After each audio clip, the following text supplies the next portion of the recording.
Thot Allahu i lartësuar, Elhakumut takathur, hatta zurtumul maqabir.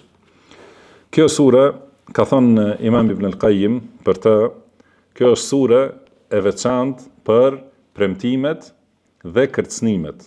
Do të thonë është për premtim për shpërblimin dhe kërcënim për dënimin. Edhe kjo, ka thënë Imam Ibn al-Qayyim, kjo mjafton si këshill për atë që ka mend. Do të thonë mjafton atij që ka logjik dhe mendon dhe analizon librin e Allahut, mjafton kjo sura si këshill. Ka thënë Allahu subhanahu wa taala, Elhakumut takathur, do të thonë ju ka habitur ose ju ka larguar prej përqendrimit gara për shtim. Do të thonë duke garuar secili për të mirat e dunjas që të ketë më shumë se tjetri. Thotë kjo është takathur, që do të thonë mundimi që edhe përpjekja që secili të ketë më shumë se tjetri. Do të thonë të ketë më shumë pasuri, më shumë fëmijë, më shumë toka, më shumë shtëpi e kështu me radhë, më shumë pozita, secili garon që të ketë më shumë se shoku i tij. Dhe ky garim, kjo garë për t'ja kaluar të tjerëve me shtim, është që e ka bërë njeriu të dale prej qëllimit për cilin është i krijuar. Do të thonë, si thon dietarët, njeriu angazhohet me atë që është krijuar për të dhe largohet nga ajo për të cilën është krijuar ai. Do të thonë, dunjaja dhe të mirat e dunjas, ushqimi, pasuria, mjetet e udhëtimit, të gjitha janë të krijuara për shërbim të njeriut. Kurse njeriu është i krijuar që të adhurojë Allahun subhanahu wa taala. Dhe njerëzit angazhohen me ato që janë krijuar për ta dhe e lën atë për cilën janë krijuar ata. Edhe kjo është, do të thonë, angazhimi ose habitja, edhe largimi prej qëllimit, do të thonë në mënyrën më të pahishme. Dhe kjo vazhdon, do të thonë kjo garë, edhe ky angazhim me garim për t'ja kalu secili tjetrit, ka thënë Allahu hatta zurtumul maqabir. Do të thonë derisa t'i vizitoni varret. Do të thonë vazhdoni të vraponi. Ky është përkujtim se kjo habitje edhe ky argëtim në dunja do të ndërpritet. Do të thonë secili do të vdes, edhe kjo është një çështje që e di secili njeri, edhe besimtari, edhe mosbesimtari, edhe ata arrogantët më të mëdhenj, të gjithë e dinë se përfundimi është vdekja. Edhe të gjithë do të shkojnë te varret. Edhe do ta lërë gjithë këtë pasurinë edhe gjithë këtë garim që e ka bërë, do t'i lërë të gjitha mbrapa. Por është një kuptim i mrekullueshëm në këtë ajet se Allahu ka thënë hatta zurtumul maqabir, do të thënë derisa ti vizitoni varret, që jep të kuptojmë se hyrja në varr është prej llojit të vizitës. Do të thënë se njeriu qëndron në varr për një kohë të caktuar, pastaj ringjallet për të shkuar në ahiret, edhe për ta marrë shpërblimin e përhershëm ose dënimin e përhershëm. Allahu na përfshift me mëshirën e tij. Do thotë, prandaj kjo është shprehje e saktë se njeriu në varr, edhe në jetën e varrit, është vetëm si në dispozitën e vizitorit. Do të thonë qëndron një pjesë do të thonë një kohë të caktuar të kohës, një pjesë caktuar të kohës qëndron në varr, pastaj vazhdon jeta e tij. Dhe për këtë shkak duhet ta dim se këto shprehje që jemi të mësuar të dëgjojmë, se ka shku te banesa e fundit, për shembull, ose ka shku te stacioni i fundit, këto nuk janë të sakta.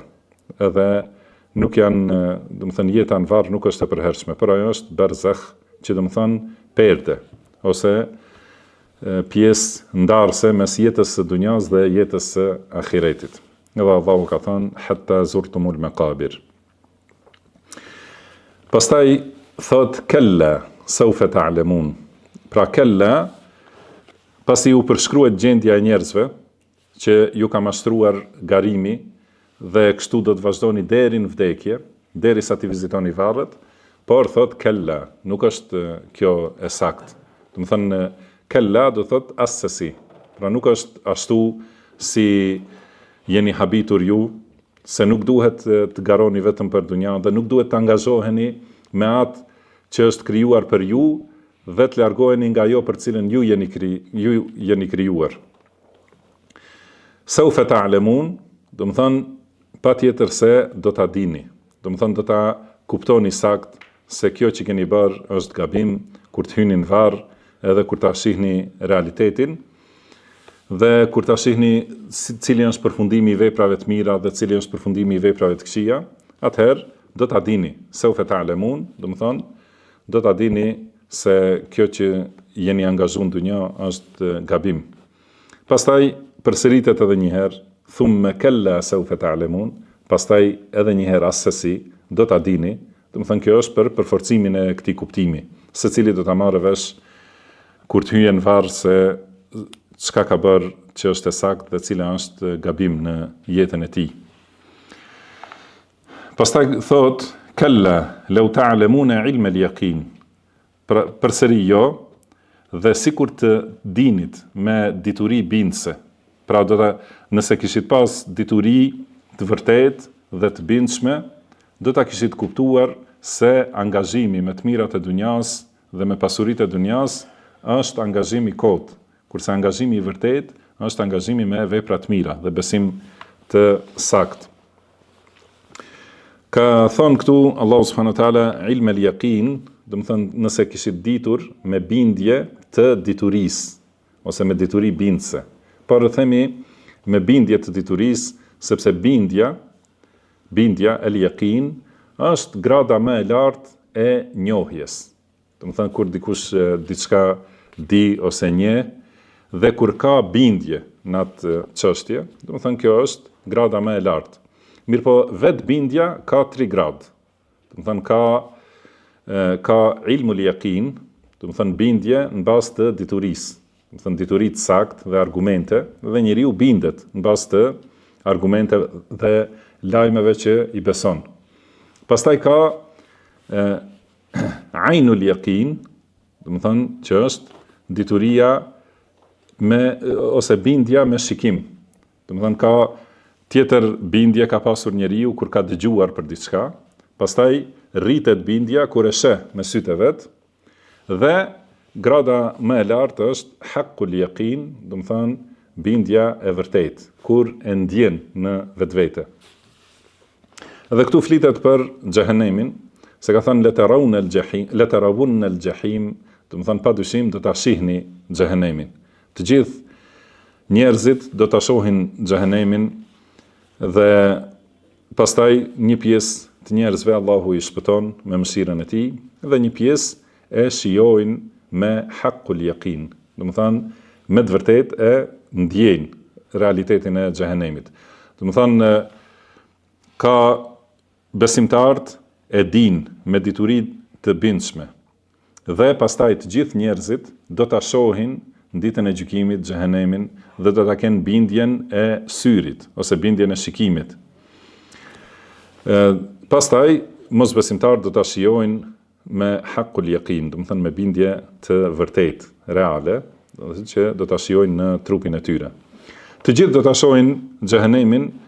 Për këtë ka disa argumente, një prej tyre është fjala e pejgamberit sallallahu alaihi wasallam, që ka thënë yu'ta bi jahannama yawma idhin laha 70,000 zimam. Do të thënë do të sillet xhehenemi atë ditë, kur të jenë të mbledhur të gjithë njerëzit në sheshin e llogarisë, në sheshin ku do të mblidhet gjithë njerëzimi, atëherë do të sillet xhehenemi aty. Dhe xhehenemi do të ketë 70,000 litar ose zinxhir. Dhe secili me kulli zimamin 70,000 malakin yajurrunaha. Do të thotë secili litar do të ketë nga 70,000 melaike që tërheqin atë. Do thotë kjo është momenti kur do ta shohin të gjithë njerëzit. Prandaj ka thënë Allahu thumma latarawunnaha 'ayna al-yaqin. Do thonë do ta shihni xhehenemin dhe do ta keni bindjen e syrit. Thotë që është bindje edhe më e lartë se kjo që është vetëm informim. Kjo do thotë ishte këshilla pas përmendjes së realitetit të njerëzve, që janë njerëzit habitur me të mirat e dunjas. Pastaj është këshilla që t'i harrojnë, do të thonë, mos angazhohen plotësisht me këto, sepse do të jetë përfundimi që do t'i vizitojnë varret dhe më në fund do ta shohin me sy xhehenemin. Dhe pastaj do të jetë gjendja aty, ka thënë thumma latus'alunna yawma idhin 'anin na'im. Do thotë dhe atë ditë do të pyeteni për të mirat dhe për dhuntit. Për këto të mira që garoni në dunja, për të gjitha do të pyeteni në ditën e gjykimit. Edhe kjo, pra njeriu do të pyetet për secilën të mirë, do të pyetet për shëndetin, do të pyetet për pasurinë që e ka pasur, do të pyetet për rehatin, për ushqimin, për furnizimin dhe për secilën çështje. Ka thënë pejgamberi sallallahu alaihi wasallam, inna awwala ma yus'alu anhu yawm al-qiyamah yani al-'abd min an-ni'am. Ka thënë, pra gjëja e parë që do të pyetet njeriu ose robi në ditën e gjykimit, cila është prej dhuntive. Pra gjëja e parë që do të pyetet për dhuntit është që do t'i thuhet alam nusahhi laka jismek, do të thënë a nuk dam shëndet në trupin tënd, wa narwiyaka min al-ma'i al-barid, dhe a nuk dam të pish ujë të ftohtë. Do të thënë këtë e ka thënë pejgamberi sallallahu alaihi wasallam kur kanë sjell ujë të ftohtë dhe ka pirë, edhe ka thënë e ka lexuar këtë ajet, latus'alunna thumma latus'alunna yawma idhin 'anin na'im. Për do thot, pastaj atë ditë patjetër do të pyeteni për dhuntit që i keni pasur. Prandaj njeriu duhet të jetë gjithmonë falënderues ndaj Allahut subhanahu wa ta'ala. Sepse pyetja për dhuntit në ditën e gjykimit do të jetë për dy lloje të dhuntive ose dy lloje të pyetjeve. Ka një dhunti që njeriu e ka fituar me halal dhe e ka shpenzuar në halal. Do të thënë e ka fituar me halal një të mirë dhe e ka shpenzuar aty ku Allahu është i kënaqur. Dhe do të pyetet për këtë, do të thënë si e ka fituar, por gjithashtu dhe do të pyeten njerëzit që kanë fituar me haram dhuntit, ose që i kanë shpenzuar në haram. Pra pyetet secili për atë që si ka thënë pejgamberi sallallahu alaihi wasallam, do të pyetet për pasurinë e tij, ku e ka fituar dhe ku e ka shpenzuar. Do të thënë pyetet edhe për burimin edhe për përfundimin e pasurisë. Edhe prandaj lloji i parë pyeten a e kanë falendëruar dhuntin. Do të thënë ata që e kanë marrë me halal dhe e kanë shpenzuar diku ku është e lejuar, do thotë, pyeten a kanë qenë falendërues. Kurse ata të tjerë pyeten për dënim. Do të thënë kjo është pyetje e dënimit, sepse kanë bërë mëkat dhe shkelje të urdhrave të Allahut. Ka thënë Allahu i lartësuar, wa yawma yu'radu alladhina kafaru 'ala an-nari adhhabtum tayyibatikum fi hayatikum ad-dunya wastamta'tum biha. Do thotë atë ditë, pra ditën e gjykimit, do të shfaqen, do të ekspozohen ata që kanë mohuar, ata që nuk kanë besuar dhe nuk i kanë falendëruar dhuntit e Allahut, do t'i ekspozohen zjarrit të xhehenemit. Dhe do t'u thuhet atyre, adhhabtum tayyibatikum fi hayatikum ad-dunya, do të thënë ju i harxuat të mirat në jetën e dunjas, në jetën tuaj në dunja. Wastamta'tum biha, edhe u kënaqet me ato. Do thotë i morët ato të mira në dunja me halal dhe me haram dhe nuk e falendëruat Allahun dhe gjithashtu i harxuat aty ku Allahu është i zemruar me ta. Falyawma tujzauna 'adhab al-hun bima kuntum tastakbiruna fil ard bighayri al-haq. Dhe sot do të shpërbleheni me dënimin poshtrues për shkak se ishit mendjemdhenj në tokë me të padrejtë. Do të thënë padrejtësisht u bët arrogant dhe mendjemdhenj. Dhe gjithashtu wa bima kuntum tafsukun, edhe sepse ju bënit mëkate dhe i shkelnit urdhrat e Allahut subhanahu wa ta'ala. Do të thonë, pra kjo sure i përfshin këto këshilla, për duke treguar realitetin e njeriut që është i habitur pas dunjas dhe harron atë për cilën është i krijuar, dhe është këshill për ta kujtu ditën e gjykimit dhe llogarinë dhe qëndrimin para Allahut subhanahu wa ta'ala. Pastaj në surën tjetër, po gjithashtu këtu mos ta harrojmë edhe këtë hadith që ka thënë pejgamberi sallallahu alaihi wasallam lidhje me këtë sura, ka thënë yaqulu ibnu Adam mali mali. Pra në ditën e gjykimit, biri Ademit thot pasuria ime. Ose kur vdes, do të thënë momentin që vdes, ku ai që është i angazhuar me pasurinë, do të thënë ka këtë breng se do të ndahet prej pasurisë së tij. Edhe i thuhet atij wa halaka ibn Adam min malika illa ma akalta fa afnayt. Do të thënë o biri Ademit, çka ke ti prej pasurisë përveç se atë që e ke ngranë dhe e ke harxuar, e ke kaluar. Au labista fa ablejt, ose e ke veshur dhe e ke grisur, ose e ke gjithashtu e ke konsumuar. Au tasaddaqta fa amdajt, ose që ke dhënë sadaka dhe e ke kalu, do të thënë e ke deponuar për në ahiret. Do të thënë pasuria e dunjas është kështu, ose e ha dhe e harxhon, ose e vesh edhe e vjetron, ose jep sadaka, jep lëmosh, edhe e ruan për ahiret.